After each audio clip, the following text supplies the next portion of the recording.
नमस्कार आप सभी को। आप देख रहे हैं ताराचंद क्लासेस। आज की क्लास में हम विचारधारा के बारे में पढ़ेंगे, राजनीतिक सिद्धांत में, जो कि हमारे एग्ज़ाम के पॉइंट ऑफ व्यू से उदारवाद और मार्क्सवाद काफ़ी ज़्यादा इम्पोर्टेंट है।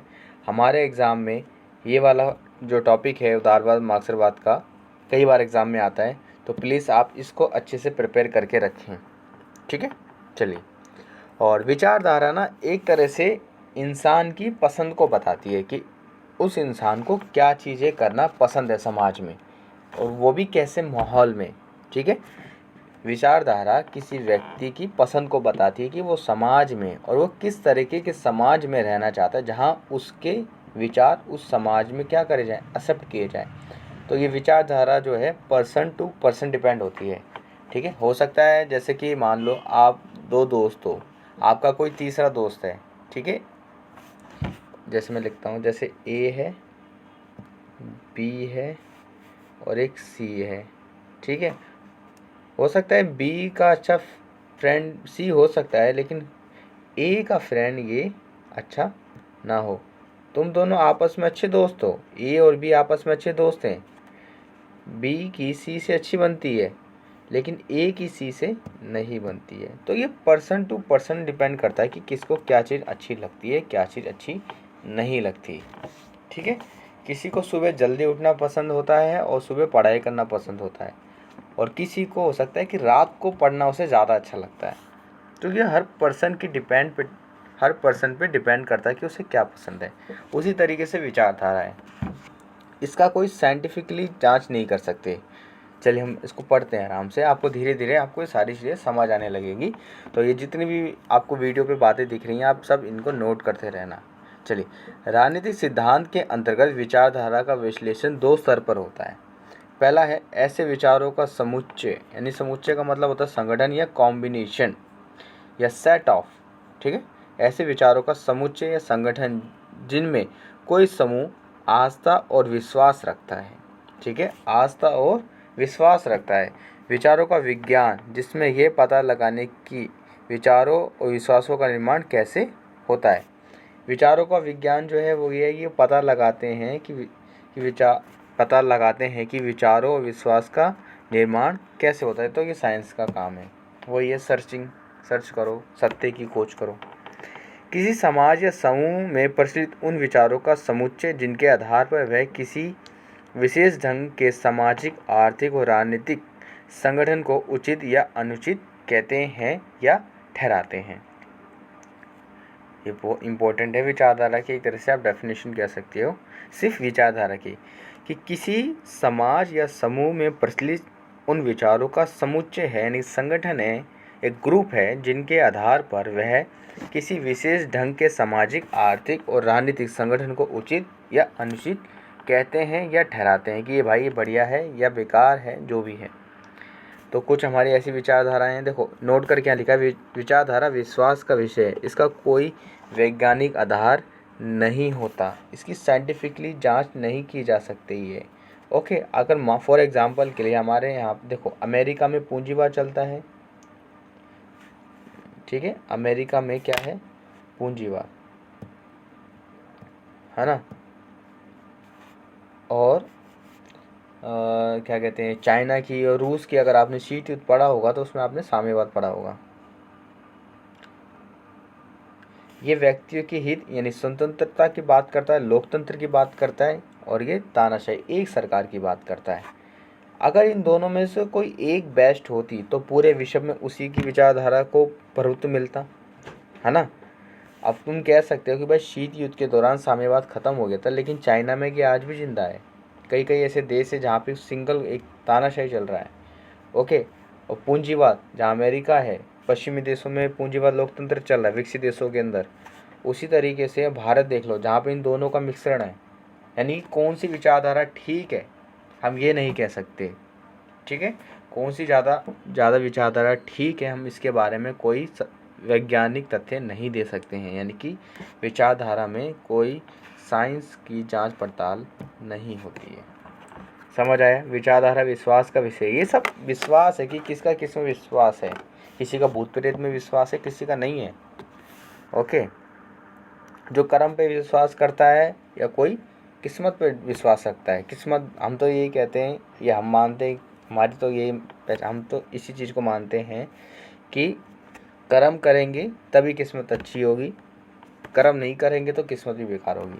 यानी कि भगवान भी यही कहते हैं, भगवान भी उसी की मदद करते हैं जो अपनी मदद करना स्वयं जानता है। तो इसलिए अपना समय कोई ख़राब ना करें, मेहनत करते रहें, पढ़ते रहें, जो भी उनको पसंद है उसके ऊपर विशेष ध्यान करें ताकि आप आर्थिक स्तर पर मजबूत हो सको। ओके, आर्थिक स्तर पर मजबूत हो सको, अपने घर की बेसिक ज़रूरतों को पूरा कर सको। ठीक है, ओके। चलिए, तो विचारधाराओं के प्रकार हैं यहाँ पर कुछ: उदारवाद, मार्क्सवाद, समाजवाद, साम्यवाद, रूढ़िवाद, आदर्शवाद, फांसीवाद, अराजकतावाद, सत्तावाद और गांधीवाद। ये सब हमारे पूरे विश्व में देखने को मिलती है सारी विचारधारा। हम ये नहीं कह सकते ये बेकार है, ये घटिया है, या ये बढ़िया है, ये बेकार है। सब कहीं ना कहीं अपने अपने लेवल पे सही भी हैं और कुछ गलत भी हैं। तो इसलिए हम कह सकते हैं कि विचारधारा विश्वास का विषय है, इसका कोई वैज्ञानिक, ठीक है, इस वैज्ञानिक आधार नहीं होता है।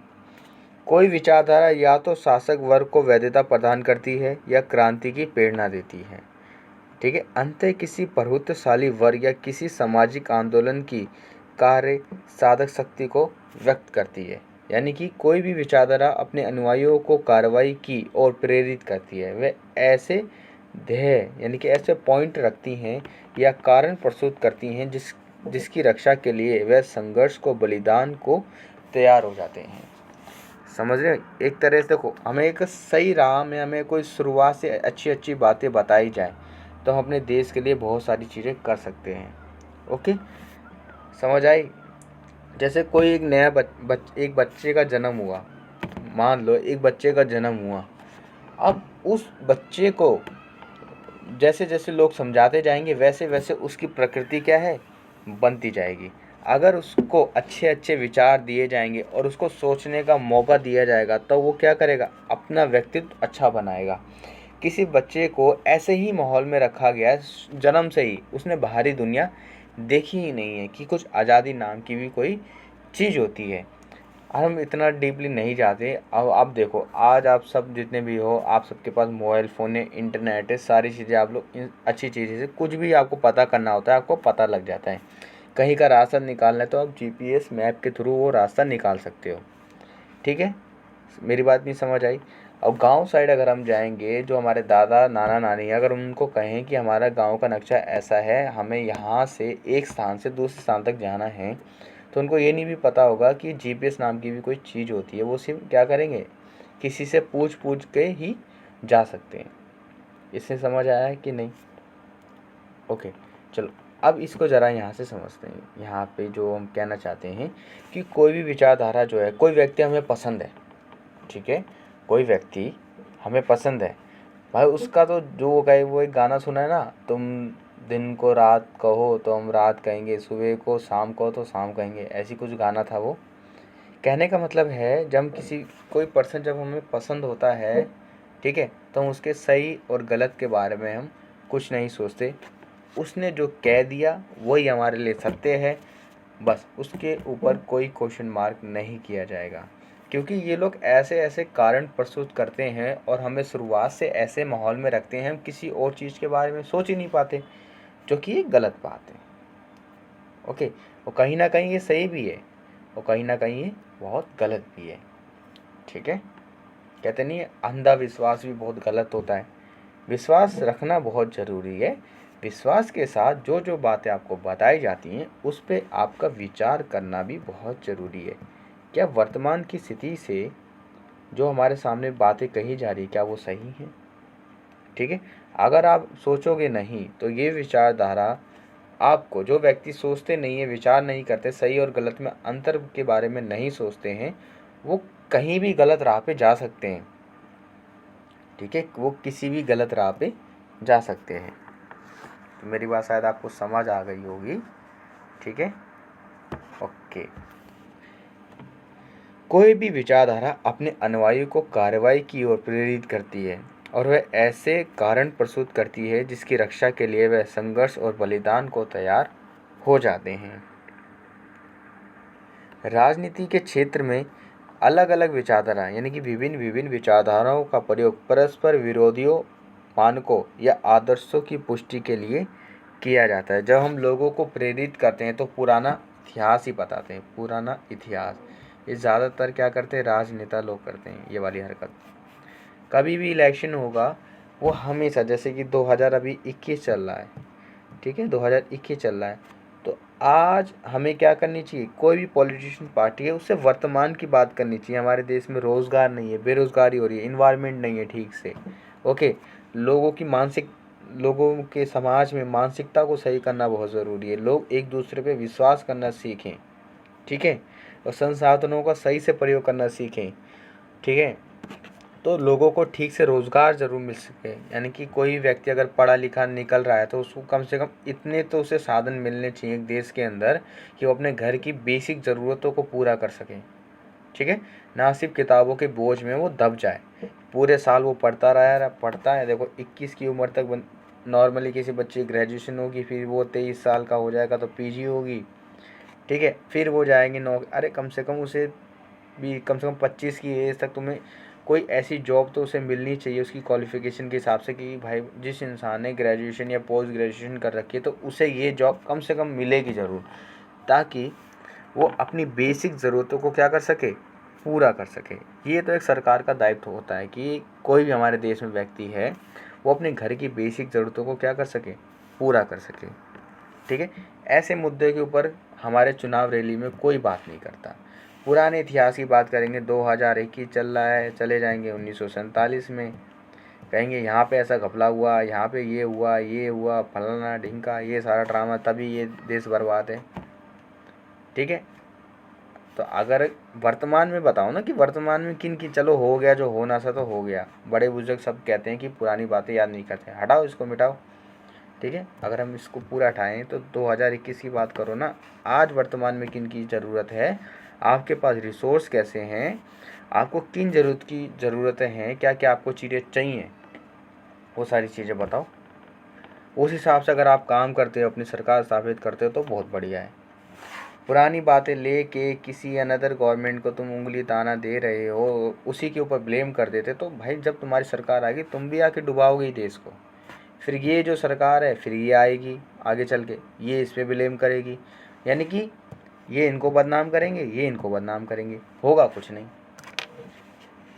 और हम सब ऐसे बीच में क्वेश्चन मार्क रह के खड़े रहेंगे, क्या सही क्या गलत, इसी के पीछे ज़िंदगी बर्बाद हो जाएगी। तो हर बच्चे को ये चीज़ ज़रूर समझनी है कि सरकारें कुछ भी करें, कुछ भी करती रहें, हमें अपने वोट का यूज़ सही करना है और हमें अपना वे इस तरीके से सुधारना है, हमें चीज़ों के ऊपर विचार करना है। हमें इस चीज़ के बारे में नहीं सोचना कि हमारे पास क्या नहीं है, हमें इस चीज़ के बारे में ज़रूर सोचना है कि हमारे पास क्या है, ठीक है, क्या नहीं है। 99% लोग इसके बारे में ज़्यादा सोचते हैं और आपको इसके बारे में नहीं सोचना चाहिए। आपको ये सोचना चाहिए कि आपके पास क्या है, क्या है से क्या नहीं को पूरा कैसे करें, ये इम्पोर्टेंट है। क्या है से आप क्या नहीं को कैसे पूरा करोगे उसको ज़्यादा ज़रूरी है, ठीक है। क्या नहीं इस पे फोकस नहीं, हमारे पास क्या चीज़ अभी अवेलेबल है, उससे हम उस संसाधन को हम किस तरीके से यूज़ करें कि हमारा जो चीज़ हमारे पास अवेलेबल नहीं उसको हम कैसे हासिल कर सकते हैं, हमें इस पर सोचना चाहिए। और हर इंसान को इस लेवल पे जाना चाहिए कि वो 25 की एज तक कुछ भी करे, एजुकेशन है, कोई भी वो काम करते हैं, कुछ भी करते हैं, उनको साइड बाय साइड ऐसी चीज़ लेके चलना चाहिए ताकि वो आर्थिक स्तर पर मजबूत हो सकें, आर्थिक स्तर पर अपनी फैमिली की बेसिक ज़रूरतों को पूरा कर सकें। बेसिक ज़रूरतें जैसे कि घर में गेहूँ लाना है ना, एक साल में कितना गेहूँ हम लोग खा लेते हैं, उस गेहूँ की कॉस्टिंग कितनी है, ठीक है। हर साल जो है 2% 3% पता नहीं कुछ ऐसी है, महंगाई बढ़ती जा रही है, ठीक है। दूध की थैली पहले 28 रुपये की आती थी, तो एक अमाउंट बनाना चाहिए। तुम सोच रहे हो राजनीति लेके कहाँ जा रहा है ये आदमी, देखो ये एक बेसिक बात है, ये सोचना चाहिए। देखो विचारधारा के ऊपर ही तो बात हो रही है, हमें क्या पसंद है क्या नहीं है, तो हमें इस चीज़ के ऊपर ज़रूर सोचना चाहिए, हर व्यक्ति को भी सोचना चाहिए कि आपके घर का एनुअल खर्चा कितना है, एक बेसिक अमाउंट, ठीक है, आपके घर का एक बेसिक एनुअल अमाउंट कितना है, हमें उसके बारे में सोचना चाहिए और उस खर्च को हम कैसे पूरा कर सकते हैं इसके ऊपर विचार करना चाहिए। और 24 आवर्स में से हम सिर्फ हो सके सिर्फ 2 घंटा या 3 घंटा निकालो ताकि ये खर्चा पूरा हो, या अपनी एजुकेशन को पढ़ाओ, कुछ भी करो, एजुकेशन पढ़ते हो तो उसको पढ़ाओ, सीखो, पढ़ाना सीखो, कहीं भी ट्यूशन खोलो, ऑनलाइन पढ़ाओ, कैसे भी करो, रिवाइज करो, कुछ भी करो, कोई काम करते हो उसको कैसे करा जाता है उससे रिलेटेड सारी बातें दो, समझाओ, यानी आपको अर्निंग हो, कुछ भी हो, आपको जब सोचोगे ना विचार, हमारा दिमाग इसलिए तो है, विचार करते हैं, सोचते हैं, तभी तो हमें वे मिलना शुरू हो जाता है, वे मिलते हैं हमें, रास्ते, ठीक है। और फिर जब वे मिलते हैं, रास्ते मिलते हैं, तो सॉल्यूशन भी मिलते हैं। तो बस ये सारी चीज़ें थी, बकवास करते करते 15 मिनट हो गए मुझे, चलिए आगे बढ़ते हैं। तो राजनीति क्षेत्र में अलग अलग विचारधारा का प्रयोग परस्पर विरोधी मानकों या आदर्शों की पुष्टि के लिए किया जाता है। तो वर्तमान में वही गवर्नमेंट ठीक है जो वर्तमान उद्देश्य के ऊपर पॉइंट ऑफ व्यू बात करे, पुराने समय का रोना धोना ना गाए।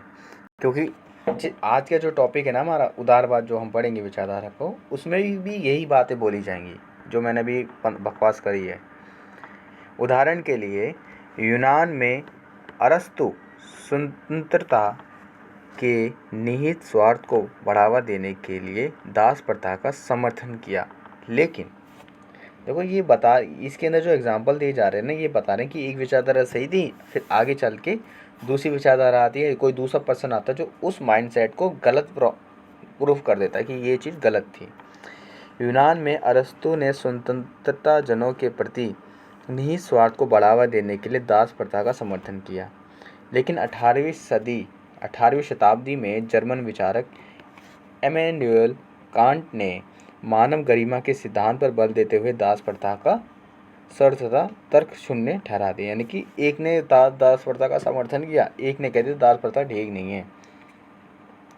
1861 से लेकर 65 का अमेरिकी गृह युद्ध दास प्रथा को उचित या अनुचित ठहराने के प्रश्न पर लड़ गया, लेकिन उसके साथ अमेरिका के दक्षिणी और उत्तरी राज्यों के निहित स्वार्थ जुड़े थे।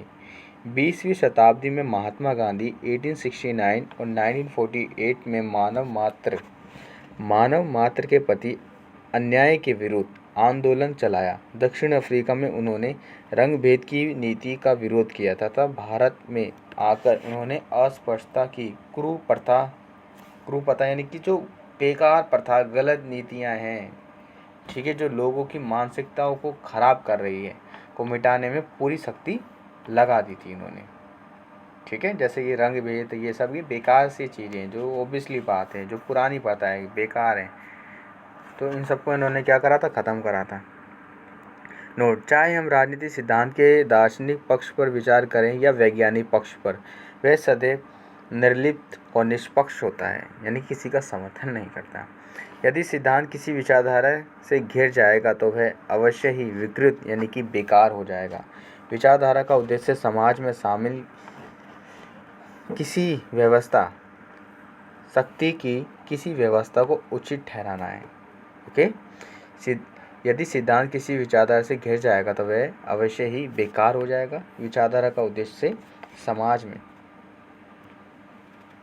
ठीक है, विचारधारा का जो उद्देश्य है, बारिश हो रही है क्या? नहीं, बारिश नहीं। विचारधारा का उद्देश्य समाज में शक्ति की किसी व्यवस्था को उचित ठहराना है, बस। ओके, चलिए आज हम उदारवाद पढ़ते हैं। उदारवाद क्या, देखो उदारवाद सीधी सी बात जो है व्यक्ति की स्वतंत्रता के ऊपर ज़्यादा बल देता है, व्यक्ति की स्वतंत्रता के ऊपर ज़्यादा बल देता है। और उदारवाद जो है आज के समय में अमेरिका, ब्रिटेन, इन सब में प्रचलित भी है और धीरे धीरे हमारे देश में भी आ रहा है, यानी कि प्राइवेटाइजेशन, ठीक है। उदारवाद जिसका मतलब होता है लिबर्टी, स्वतंत्रता संबंधी, बस जो जिस तरह का हमारे यहाँ देश में पूंजीवाद आ रहा है उसमें स्वतंत्रता वर्ड कहीं ख़त्म होता दिख रहा है।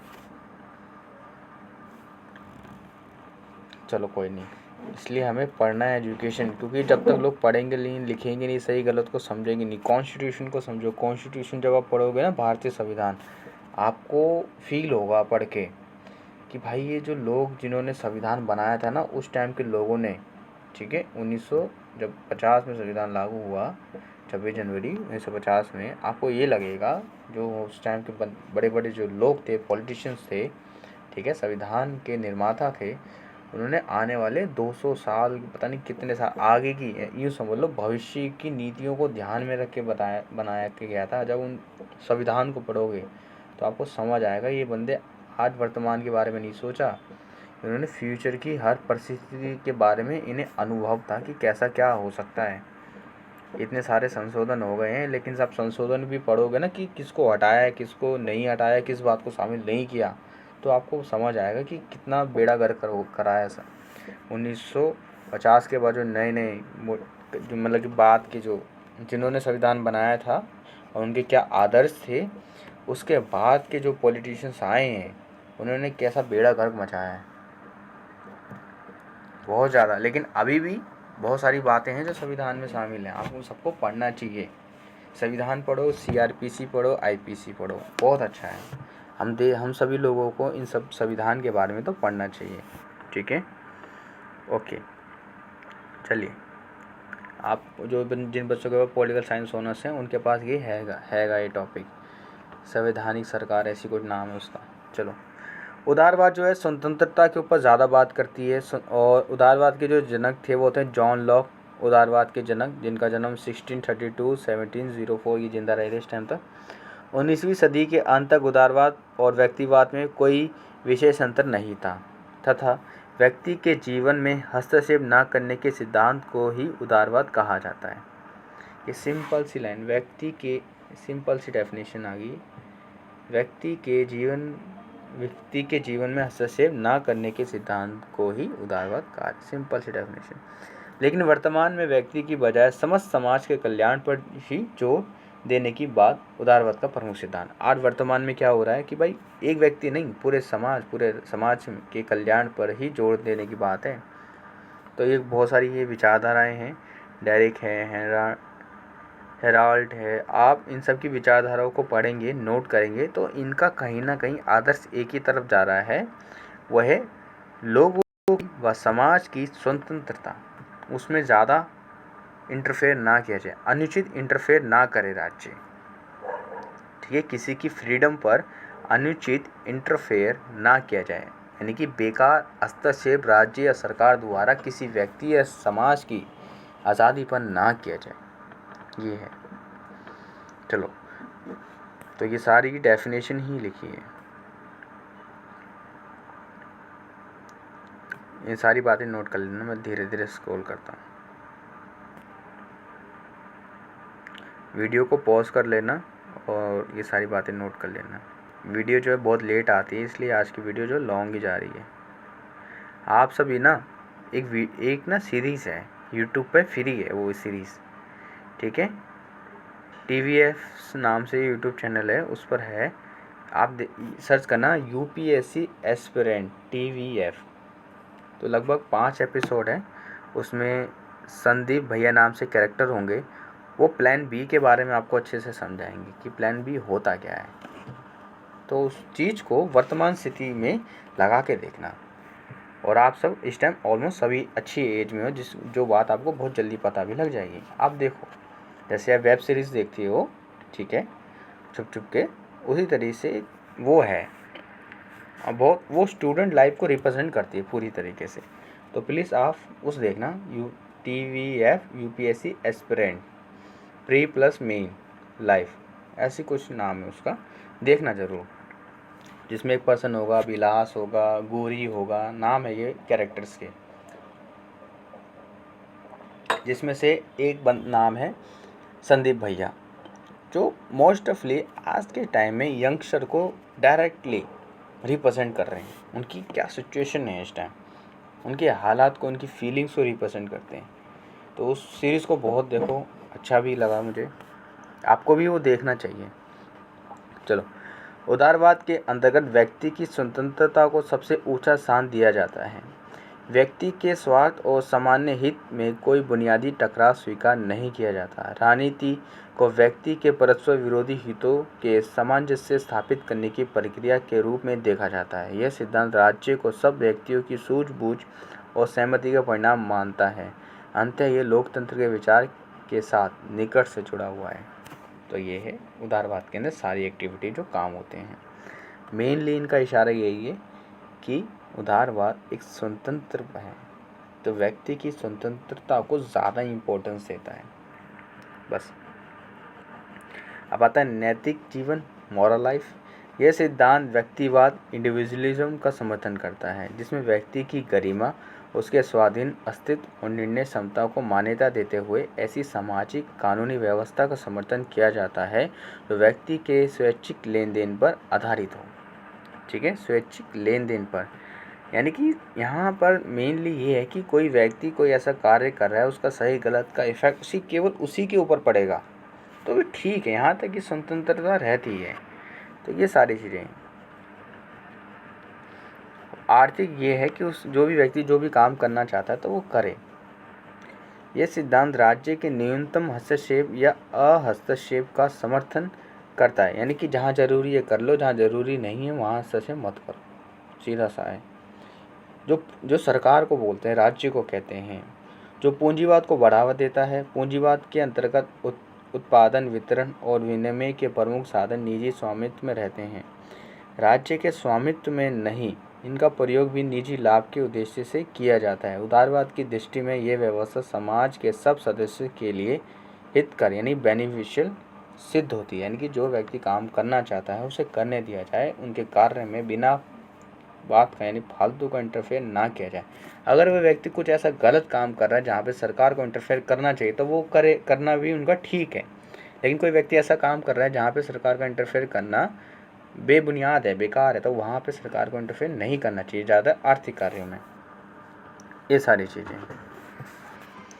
और कभी भी आप उदारवाद के बारे में लिखो या मार्क्सवाद के बारे में, किसी की भी विचारधारा के बारे में लिखो, उनके जो विचारक हैं यानी जो समर्थक हैं उनके नाम याद रखना। ठीक है, जैसे कि आपके सामने लिखे हैं, J.S. मिल है, H. लॉस्की है, R.S. टॉनी है, T.H. ग्रीन है, और ये वाले भी थे, कहाँ गए, लॉस्की, यहाँ पे लिखा लॉस्की, मैकाइवर, हाउस, ये नाम भी इनका, और बिथमिक भी थे, बिथमिक नाम से थे विचारक, उनके भी उदारवाद से संबंधित पॉइंट ऑफ व्यू याद रखना। कहने का मतलब ये है, जब आप विचारधाराओं के बारे में लिख रहे हो यानी कि पॉलिटिकल थ्योरी में आप बात लिखोगे तो आपके राइटर्स के नाम, जो विचारक हैं, उनके बारे में आपको जानना बहुत ही ज़्यादा ज़रूरी है, तब जाके आपको बहुत अच्छे नंबर मिलेंगे अगर आप आंसर लिखोगे। ठीक है, तो ये इसके समर्थक थे। इन विचारकों ने उन्नत पूंजीवाद की व्यवस्था में व्यक्ति की स्वतंत्रता को सार्थक जिससे कल्याणकारी इन विचारकों ने उन्नत पूंजीवाद की अवस्था में व्यक्ति की स्वतंत्रता को सार्थक बनाने के लिए राज्य की सकारात्मक भूमिका यानी कि पॉजिटिव रोल पर बल दिया, जिससे कल्याणकारी राज्य का उदय हुआ। इसमें यह मान्यता निहित है यानी कि शामिल है कि राज्य को धनवान वर्गों पर कर यानी कि टैक्स लगाकर सबके लिए उपयोगी सेवाओं की विस्तृत व्यवस्था करनी चाहिए और निर्धन वर्गों के लिए सामाजिक सुरक्षा का महत्वपूर्ण प्रबंध भी करना चाहिए। यानी कि जब सरकार आप टैक्स पे करते तो सरकार का ये राइट है और उनकी ये ड्यूटी है। ठीक है, ये देखो, सरकार का राइट है टैक्स लगाने का और उनकी ड्यूटी है आपको अच्छे संसाधन, अच्छा इन्वायरमेंट देने की। लेकिन हमारे देश में अलग ही होता है, कोई एक प्रधान ही बन जाता है तो उनको लगता है कि वो ही सरकार है। वो डिपेंड है कि लोगों को नॉलेज नहीं है। लोगों को जब नॉलेज होगी, ज्ञान होगा, तो वो अपने सही गलत के बारे में निर्णय ले पाएंगे। ठीक है, ओके, तो आप लोगों को पढ़ो, कॉन्स्टिट्यूशन पढ़ो,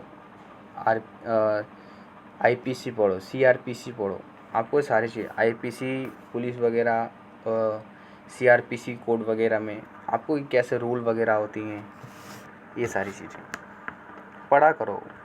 जब हम जितना समय अपना ये सोशल मीडिया ये जहर जो है ख़राब करते हैं, टेक्नोलॉजी का सही यूज़ करोगे आपको ये बहुत सपोर्ट करेगी। गलत यूज़ करोगे यानी कि टाइम वेस्ट करोगे, समय बहुत बर्बाद कर देगी। भी सही यूज़ करना सीखें इसका। चलो। उदारवाद की विशेषताएं। मानवीय स्वतंत्रता का समर्थन करता है, मानवीय विवेक में आस्था बनाए रखने का समर्थन करता है, प्राकृतिक अधिकारों की धारणा में विश्वास बनाए रखने का समर्थन करता है। प्राकृतिक अधिकार आपको सबको पता है, व्यक्तिक संपत्ति, स्वतंत्रता, इन सब के अधिकार। इतिहास तथा परंपरा का विरोध करता है, ऐसी परंपराओं और ऐतिहासिक तथ्यों का विरोध करता है जो विवेकपूर्ण नहीं है, यानी कि ठीक नहीं है। एग्जाम्पल के लिए बात करें तो जैसे कि रंग भेद है, असमानता है, और कौन से हो सकते हैं बताओ आप, बहुत सारे हैं, क्या नाम लें, सती प्रथा है, ठीक है, बहुत सारी चीज़ें हैं, संसाधनों का उचित वितरण है, तो ये सारी चीज़ें हैं। कुछ ऐसी प्रथाएं जो ठीक ही नहीं है। ओके, किसी की तबीयत खराब है तो झाड़ फूँक करवा देना, हॉस्पिटल ना ले जाके झाड़ फूँक करवा देना, ये सब गलत है। धर्मनिरपेक्षता में विश्वास बनाए रखना, हमारे देश में इस चीज़ की बहुत कमी है। हमारा कॉन्स्टिट्यूशन कहता है कि हम सारे के सारे धर्मनिरपेक्ष हैं और हम सब हैं, हम मानते हैं, और ये बहुत ही अच्छी बात है। लेकिन लोगों को इसके बारे में सही से जानकारी नहीं है, क्योंकि लोगों ने प्रेमबल ही नहीं पढ़ी, संविधान ही नहीं सही से पढ़ते, वो बातें करते रहते हैं। तो हमें हर देश को, जो हमारे देश के ऊपर जो सरकार स्थापित है, उन सबको कॉन्स्टिट्यूशन को अच्छे से पढ़ना चाहिए, प्रेमबल को भी अच्छे से पढ़ना चाहिए और उसकी रिस्पेक्ट भी करनी चाहिए। धर्मनिरपेक्षता में विश्वास बनाए रखना, यानी हम सब एक हैं, इकट्ठे हैं और इकट्ठे ही रहेंगे, और अच्छी बात है। आर्थिक क्षेत्र में व्यक्ति को स्वतंत्रतापूर्वक अपना कार्य करने की छूट दी जानी चाहिए। लोकतांत्रिक शासन प्रणाली का समर्थन करना चाहिए। लोक कल्याणकारी राज्य व्यवस्था का समर्थन करता है। राष्ट्रीय आत्मनिर्णय के सिद्धांत का समर्थन करता है। व्यक्ति साधन, राज्य साधन, विचार व समर्थक इस बात पर जोर देते हैं कि व्यक्ति अपने हितों का निर्णायक है, वो अपना सही फैसला खुद ले सकता है। मनुष्य अपने जीवन के हर कार्य में प्राकृतिक रूप से स्वतंत्र है, ठीक है। यहाँ पे साफ बोला है कि हर वो व्यक्ति आज़ाद है जो अपने निर्णय स्वयं ले रहा है, क्योंकि उसका जो इफेक्ट है अगर उसी के शरीर पे पड़ेगा तो ठीक है, किसी दूसरे को तो हानि नहीं है ना, तो ठीक है। राज्य एक कृत्रिम संस्था, आर्टिफिशियल इंस्टीट्यूशन है। उसका उद्देश्य व्यक्ति के व्यक्तित्व का विकास करना है, क्योंकि लोगों ने ही उसको चुना है, और जो सरकार स्थापित यानी आर्टिफिशियल है, जिसको लोगों ने ही बनाया है। अब जो व्यक्ति वहाँ पे है, जिसको चुना गया है, तो उसका ये दायित्व है कि वो समाज के लिए वो कार्य करे जिसके लिए लोगों ने चुना है, ठीक है, ना कि अपने निजी स्वार्थ के लिए। हमारे यहाँ तो अलग ही है। पता नहीं अभी हाल ही में किस नेता, प्रधानमंत्री की पता नहीं किसकी वीडियो आई थी, एक ट्विटर पे उन्होंने फ़ोटो डाली थी अपनी, वो ऑफिस जा रही थी, वो साइकिल से ऑफिस जा रही थी, ठीक है, मतलब एक आम नागरिक की तरह। ऐसे कनाडा के थे, वो भी एक प्रेसिडेंट थे, वो भी नॉर्मली घूम रहे थे, ठीक है, एक आम आदमी की तरह। हमारे यहाँ तो कोई प्रधान ही बन जाए तो फॉर्च्यूनर या स्कॉर्पियो तो निकलना तय है, मतलब कि अलग ही वो अपने आप को सोसाइटी से काट के दिखा देते हैं कि हम अब सोसाइटी से अलग हैं। ऐसा नहीं करना चाहिए लोगों को। संवैधानिक शासन का समर्थन करना और विश्व शांति में विश्वास बनाए रखने का समर्थन करता है। ओके, जो भी है अच्छा है। हम सबको अपने वोट्स का सही यूज़ करना सीखना चाहिए और एजुकेशन को अच्छे से पढ़ना चाहिए। बस, हर इंसान की अपनी अपनी चॉइस है, क्या किसी अच्छा लग रहा है, क्या अच्छा नहीं लग रहा। ओके, समकालीन उदारवाद। देखो, उदारवाद जो था वो ख़त्म हो गया हमारा, ठीक है, उसके डेफिनेशन राइटर सब लिख दिए। अब पढ़ रहे हैं हम नव उदारवाद के बारे में, यानी कि वर्तमान के बारे में, या इसको हम कहते हैं समकालीन उदारवाद। वर्तमान में कैसा उदारवाद है? उदारवाद का समकालीन रूप भी परंपरागत उदारवाद की ही तरह ही निरंकुश विरोधी है। ये कमज़ोर का समर्थक है और दमनकारी का विरोधी है। प्राचीन उदारवाद जहाँ राज्य व व्यक्ति की स्वतंत्रता के प्रति नकारात्मक दृष्टि के लिए हुआ था, वहीं समकालीन उदारवाद राज्य और व्यक्ति के बीच सामंजस्य पूर्ण संबंध स्थापित करने के सकारात्मक दृष्टिकोण का परिचय करते हैं। यानी कि यहाँ पर राज्य को भी, यानी गवर्नमेंट को भी राइट्स दिए जाते हैं कि आपको कुछ चीज़ों पे बैन करना है, उसके कारण अगर सही है तो आप बैन लगा सकते हो। ऐसा नहीं है कि कोई इंसान व्यक्ति पूरी तरीके से सुन रहा, जितना ठीक तुम्हें लगता है ठीक है, और उसी तरीके से समाज में भी व्यक्ति सरकार की रिस्पेक्ट करते हैं। ठीक है, ओके। प्राचीन उदारवाद आर्थिक क्षेत्र में निजी उद्यम की स्वतंत्रता का संरक्षक रहा, जबकि आधुनिक उदारवाद व्यक्ति व समाज के हितों के लिए आर्थिक क्षेत्र में भी राज्य के उचित हस्तक्षेप का समर्थन करता है। इसका कारण बदली हुई सामाजिक व आर्थिक परिस्थितियां मानी जाती हैं। और उदारवादियों की नई पीढ़ी ने आर्थिक उदारवाद के परंपरागत सिद्धांत का खंडन किया है। ठीक है, हो सकता है कोई व्यक्ति ऐसा कोई काम कर रहा है, नहीं फैक्ट्री लगा रहा है जिससे बहुत ज़्यादा पोल्यूशन होगा, अब वो व्यक्ति कहे कि मेरे इलाके का ही पोल्यूशन ख़राब होगा, लेकिन उसके कारण पूरे पर्यावरण भी तो ख़राब हो रहा है। तो ऐसा कोई व्यक्ति कोई गलत काम कर रहा है जिसकी वजह से पर्यावरण या दूसरे व्यक्ति को नुकसान होता है, तो उसे क्या कर देंगे, नष्ट कर देंगे। मतलब नष्ट नहीं करेंगे, मतलब कि उसका काम को रोक देंगे। ये सारी चीज़ें। चलो, न्यू लिबरलिज्म, नव उदारवाद के हमारे ये कुछ विचारक हैं, समर्थक हैं। ठीक है, इनके नाम याद रखना, आपको अपने आंसर में ज़रूर लिखना है कि नव उदारवाद के समर्थक हैं। समकालीन नव उदारवाद का मतलब ये है, समकालीन विश्व में नव उदारवाद ने उदारीकरण, निजीकरण, भूमंडलीकरण को बढ़ावा दिया। सिद्धांत जो समकालीन विश्व में हस्तक्षेप की नीति को फिर से लागू करने की वकालत करता है, कल्याणकारी राज्य को आर्थिक विकास में बाधक मानता है, क्योंकि उसमें समाज के प्रतिभाशाली और कर्मठ यानी कि मेहनती वर्गों पर भारी कर लगाकर अयोग्य और अकर्मण्य यानी व्यर्थ लोगों का पोषण किया जाता है, यानी हेल्प किया जाता है। यहाँ पर नव उदारवाद के पक्षधर यानी संरक्षक राज्य के दूर दूर तक फैले हुए कार्य क्षेत्र को फिर से समेटने का समर्थन करते हैं कि भाई सारी चीज़ों को ठीक करो। और वर्तमान में नव उदारवाद जो है यूएसए, ब्रिटेन विशेष रूप से लोकप्रिय है। वहाँ के लोग बहुत ज़्यादा जागरूक हैं, सारे इकट्ठे हो जाते हैं। अगर कुछ भी उनके सोसाइटी में, उनके देश में कुछ ऐसा गलत हो रहा होता है, ठीक है, तो तुरंत आंदोलन करते हैं। सरकार को ऐसा गलत निर्णय ले रही है जो कि व्यक्ति की स्वतंत्रता के हित में नहीं आ रहा, तो तुरंत प्रोटेस्ट होता है और शांतिपूर्वक। विकासशील देशों यानी तीसरी दुनिया के अनुभव से यह सिद्ध हो गया कि आर्थिक गतिविधियों पर राज्य का नियंत्रण प्रशासनिक अकुशलता और भ्रष्टाचार को बढ़ावा देता है, और वह जनसाधारण की बुनियादी आवश्यकताओं की पूर्ति नहीं कर सकता। ये विकासशील देशों की बात हो रहा है। हमारे देश में ज़्यादा जो प्रशासनिक काम होता है, लोगों की जो बेसिक ज़रूरतें होती हैं वो पूरी नहीं हो पा रही। आप लॉकडाउन में ये सारी चीज़ें आप देख ही चुके हो कि जब लॉकडाउन लगा, ना जाने कितने जो गरीब थे वो घर चले गए। ठीक है, वो अपने घर गए, क्यों गए? वो नौकरी से इतना नहीं डरे, कि वो इसलिए इतना डरे कि कल को हम तबीयत ख़राब हो जाएगी, कुछ हो जाएगा तो प्रशासन हमारी मदद कैसे करेगा। ओके, यहाँ पे प्रशासन और गवर्नमेंट एक ही नाम है, कुछ अलग नहीं है। ओके, क्योंकि सारी सर्विस कौन दे रहा है? वही तो दे रहे हैं, रूल रेगुलेशन। इसलिए लोग सारे कहाँ हैं? अपने घर चले गए। तो ये सारी चीज़ें हैं।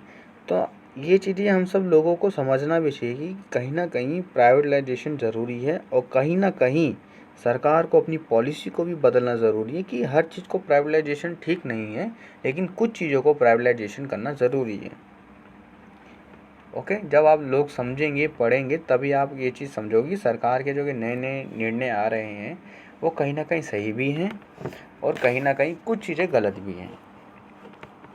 तो बस ये सारी चीज़ें, समय के साथ बदलाव बहुत ज़रूरी है, लेकिन हद से ज़्यादा बदलाव ठीक नहीं होता। यानी कि देखो, आने वाले समय में प्राइवेटाइजेशन तो होगा ही होगा, ऐसा नहीं है कि नहीं होगा। प्राइवेटाइजेशन की चांसेस ज़्यादा हैं, लेकिन हर चीज़ में प्राइवेटाइजेशन कर देना वो ठीक नहीं है। तो इसके ऊपर भी ज़रा, और हम सबको एक चीज़ के बारे में सोचना चाहिए कि हम कुछ भी करें, हमारा काम इतना ही है कि हम कुछ इतना तो अपने आप को लायक बनाएं कि अपने घर की बेसिक ज़रूरतों को हम पूरा कर सकें। बस इतना हमें अपने आप को लायक ज़रूर बनाना है। नव उदारवाद की विशेषताएं, निःशुल्क दवा को बढ़ा, देखो ये नव उदारवाद की विशेषताएं होती हैं। निःशुल्क दवा को बढ़ावा देना, दवा वगैरह भाई फ्री करो। ठीक है, और मैं तो ये मानता हूँ, मेरा मानना ये है कि जो हॉस्पिटल्स वगैरह में निःशुल्क दवा वगैरह दी जाती है, एग्ज़ाम्पल के लिए किसी व्यक्ति को खांसी बुखार हुआ तो वो लोग कम से कम 2 हफ्ते की, खांसी बुखार नॉर्मली मान लो किसी हो जाता है तो उस बंदे को 2 हफ्ते की, ठीक है, यानी कि लगभग कह सकते हो 2 पत्ते, ओके, 2 पत्ते एकदम बांध के दे देंगी, और एक पत्ते में अप्रोक्स 10 गोली होती हैं, तो टोटल होगी 20 टैबलेट, ठीक है, 20 टैबलेट हो गई, ओके, अप्रोक्स तो यही हुआ, है ना।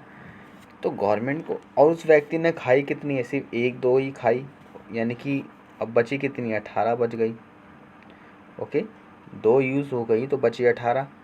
तो गवर्नमेंट को कुछ ऐसे रूल्स निकालने चाहिए, जैसे कि हॉस्पिटल की जगह गवर्नमेंट हॉस्पिटल्स में ज़्यादा होता है, ओके, प्राइवेट में भी होता है, ऐसा नहीं होता है, वो भी तो पैसा बनाते हैं अपना, हर जगह है, तो यूँ कह लो कि ये काम हर जगह ही है कि इंसान को ज़रूरत थी सिर्फ 2-3 टैबलेट की ही, और उससे बांध दी गई 2-3 हफ्ते की दवाइयाँ, खाई उसने 2-3, बाकी उसने क्या करी, डस्टबिन में फेंक देगा, ओके, खाएगा 2-3 ही और बाकी सारी डस्टबिन में फेंक देगा।